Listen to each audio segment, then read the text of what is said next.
Para kay Kim Chiu, isang dream come true ang masampal ng veteranong aktres na si Maricel Soriano sa paparating na serye nilang Linlang. Masasabi ko sa acting career ko, nasampal na ako ng isang Maricel Soriano. So, bucket list check. Nagsusorry siya sa akin. Sabi ko, hindi po, pangarap ko po to bilang artista. Saad ni Chiu sa isang interview. Todo puri rin si Chiu sa batikang actress. Sobra siyang nice and very down to earth. Masaya si Chiu sa magandang reception ng turn ng Linlang at hiling na masuportahan ito ng mga manonood. I am very excited na mapanood siya ng mga tao and sobra akong natuwa nung nakita ko yung mga comments nung lumabas yung trailer namin. Kinabahan ako. Nagdasal talaga ako bago mag-alas 10 ng umaga ng Sunday dahil hindi ko alam kung anong magiging reaksyon ng mga tao. Anya pa.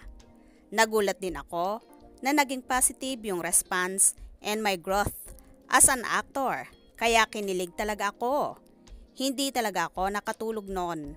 Ang tagal kong natulog. Nagbabasa lang ako ng comments. Parang nasa cloud9 ako. Nagpapasalamat talaga ako and praying na suportahan talaga nila kasi exclusive lang to sa Prime Video.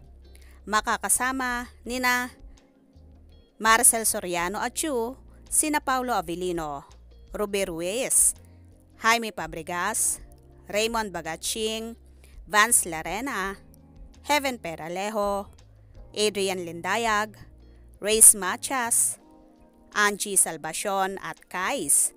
Mapapanood ang Linlang sa Prime Video simula October 5 sa Pilipinas at 240 bansa and territories worldwide. So ayun na nga, dream come true para kay Chinita Princess ang masampal ng nag-iisang Diamond Star na si Maricel Soriano. Halos lahat naman talaga ay gustong makatrabaho si Maria at talaga namang bilib na bilib sila sa aktingan ng napakahusay na aktres. Kaya naman tumutok at huwag pahuhuli sa mga maiinit na kaganapan. Anong inyong magiging reaction sa bidyong ito? Comment below.